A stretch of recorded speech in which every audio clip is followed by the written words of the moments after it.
and welcome to the shed. In today's video we're going to be doing a beginner's guide to freehand sharpening a plane blade. Hope you enjoy.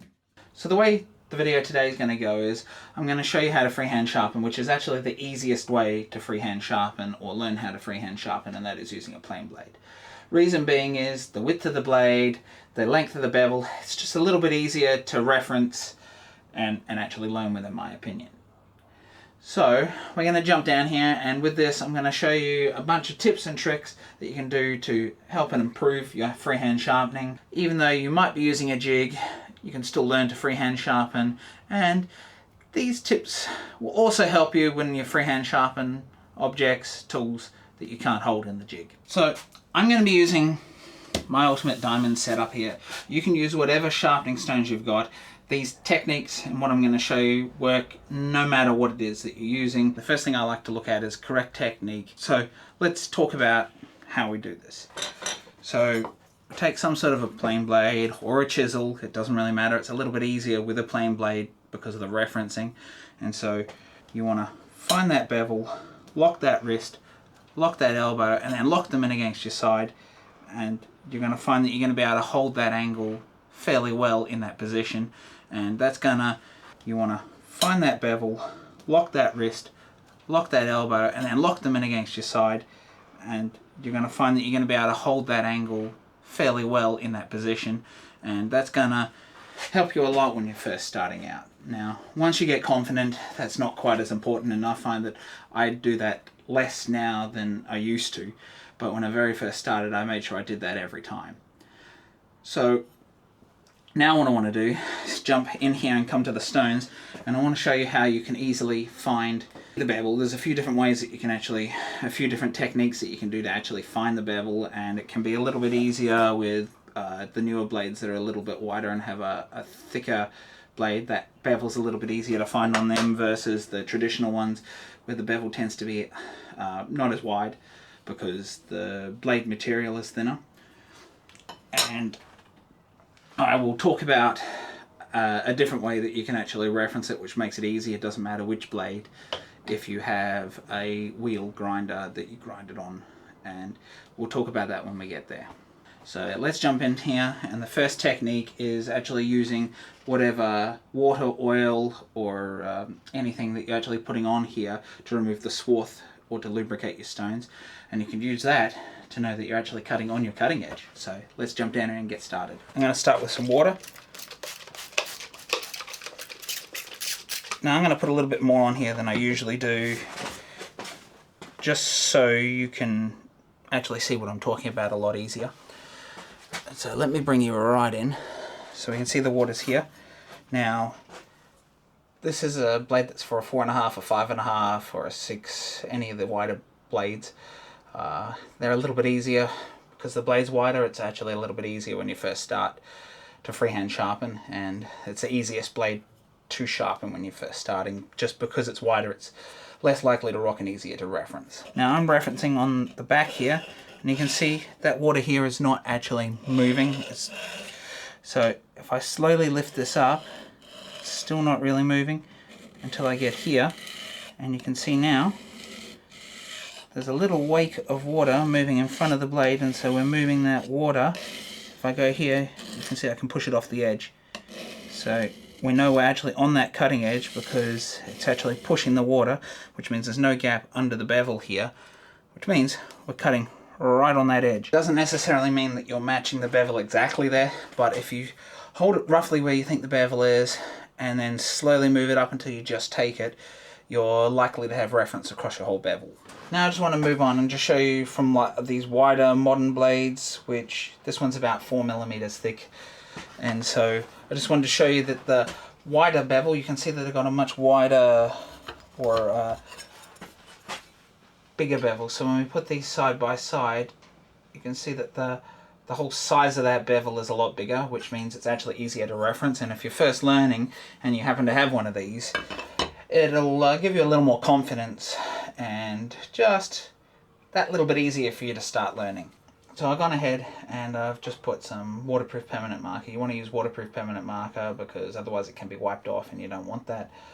And so I've put it on the bevel of both the thin and the more modern thicker blade, and I just want to show you how quick it is to actually sharpen like this. And when it comes to freehand sharpening like this, don't expect to have a very square flat bevel which you would get with a jig, because it's just not going to happen. You might be able to, but don't expect it to happen, and it's not really necessary. All you really need to do is ensure that that cutting edge on the bottom, which meets the bottom where you get your burr, is actually, you know, sharpened, and that's all that really counts, that very edge.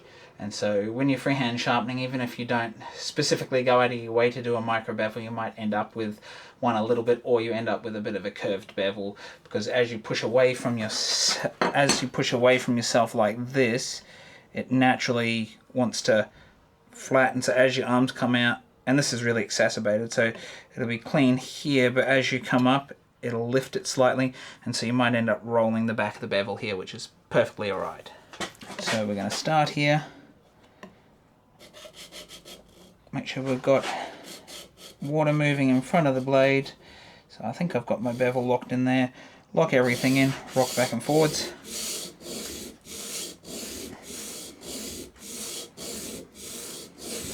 Now if we look at that, we can see we're not right on that very edge. So I'm just going to lift my angle slightly because I need to get that cut right onto that edge. That marker's gone and I can feel a burr all the way along. Now that burr is a good indication that you've got where you want to. And so then you want to come in, remove that burr, sharpen again, got a burr again, remove the burr,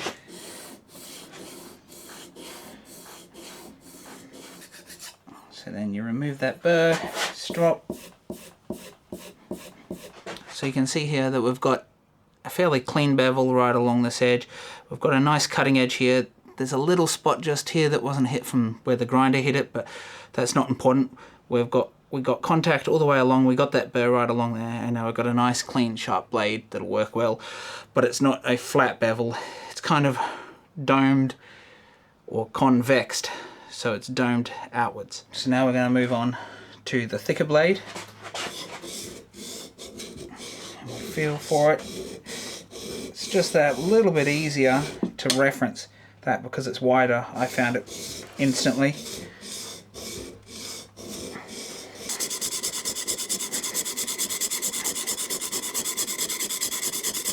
So now I've got a burr there, remove the burr,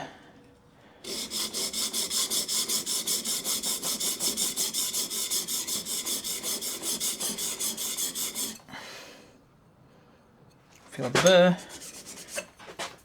make sure your burr's gone, make sure the burr's gone, and then strop. See here, we got a fairly clean bevel once again. You can see slightly rougher marks just back here, or I hope you can on camera, and that's because I was concentrating mainly on this top edge, and as I got to the finer grits I probably didn't roll out into that back edge quite as much, but you can still see we've got a nice clean bevel, and that's what counts. The back part of the bevel doesn't really matter, and once again there's an ever so slight curve in that bevel, which is quite common when you freehand. What if you're not confident enough to do it that way? There's one other way we can do it. Now, this is a hock iron that's designed to replace the original blade, so it's the same thickness as an original thin blade. And what I've done, and you can see just up here on screen, that I've put it on my whetstone grinder, which has a circular wheel, and what that's doing is putting a concave grind onto the blade. What's a concave grind? Well, cave, it's an opening. So what we've got is, as the wheel comes around like this, it hits the top edge, it hits the back edge, and it gouges more out in the middle of your bevel. And that gives you an advantage when freehand sharpening because you have 2 points of contact, just like the side of a chair leg where you might put a decorative bit and then have 2 points. 2 points of contact is much easier to get flat and level. And so we have the same with this. So what I'm going to do to exacerbate this so you can see is put some marker pen on here once again, and we're going to go to the stone and see. Still use your water technique, but as you come down, you can feel it very firm, like that. That's not moving, that's dead on the bevel. It's not too high, it's not too low, and if I go back a couple of times, we've made contact on here. There's actually a burr behind the blade here. We've made contact on the back of the bevel, but the inner part where that concave grind is not touched. And so you don't need to flatten that entire bevel out, and you can use this 2 points of contact to make your sharpening easier and faster. So I've done that, remove the burr.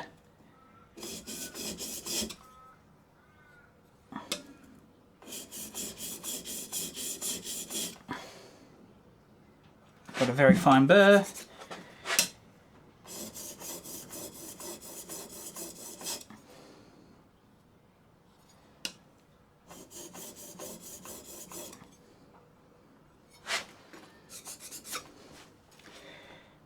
And then we can stop that. And you can see your final result here is sharp blade with front and back contact, middle not ground out, and eventually that will disappear with sharpening. And you can see it's not there a lot, and so you'd maybe get 2, 3, 4 sharpenings. If you're going back regularly to sharpen, you might get a little bit more of that because you're just going to your fine stone. But once that 2 points of contact disappears, and it'll slowly get less and less as you use it, you could put it back to the grinder, or if you're confident enough with the other techniques I've shown you, just continue sharpening and there's no real problem until maybe the point that you realize that your blade is not as square as you'd like and it's canted out a lot, and then you'd probably go back to the grinder to reinstate that bevel to ensure that it's square again. And then you go back through the freehanding again. It's essentially a micro bevel without really having a micro bevel, and I don't advocate for micro bevels because I don't think they really improve anything much, but this is a similar technique. If you were using a micro bevel, you wouldn't be referencing on the back edge of the blade. You would only get your reference out on the very edge until that micro bevel becomes too big, and then you'd regrind. So it's a very similar process to that, but the 2 points of reference makes it much easier to freehand sharpen. What I'll do is I'll get a piece of wood in there and would grab the blades without the chip breakers, without their planes, and I'll show you that they are sharp and that they can shave pine, which is going to be the hardest thing for them to shave. And so I know I could put them in a plane, and even if they're blunt, they'd still take a shaving, but in this situation on the end grain of pine, freehanding like that, they have to be sharp for them to take a shaving just like a chisel. So what I've set on here is I've got 2 different pieces of pine here, just so I've got 3 end grains to work on. So the order in which we'll test them is the traditional blade first up, and that's the thin blade, the traditional one off the 4.5. We'll then move to the wider, more modern blade from the Lubin, and then we'll finish off with the concave ground, traditional thickness hock blade. So what we're going to do is use this bevel down, and we can see here, and I want to just get hits right across the whole blade. We can see that we've got that nice and crystal clear, and flat on the end grain here. Although this is a little tricky, we can see we're actually slicing straight in, and that indeed, if we look at that now, it's actually very smooth. Obviously it'd be smoother if it was in a hand blade, but we can see we've taken nice cuts there. So clearly this blade's nice and sharp. And so we would expect the Lubin using the same technique to be just as sharp, right? So let's test that one too. Bevel down.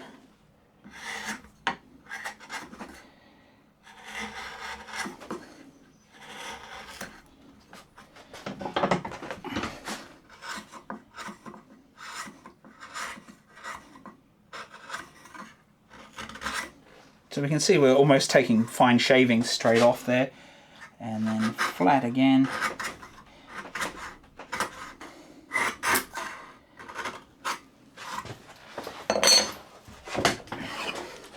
And so we can see we got a nice cut there. It didn't come out quite as smooth on top. And so I think the thickness of the bevel on this one, although it's sharp, and if I put it into a plane, it's going to take some nice shavings because there's no light reflecting off, so I know I've got a nice sharp bevel there.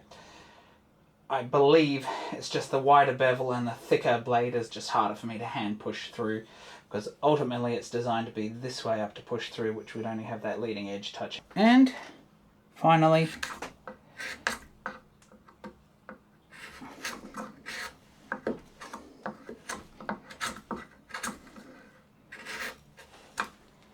so we're doing that nice.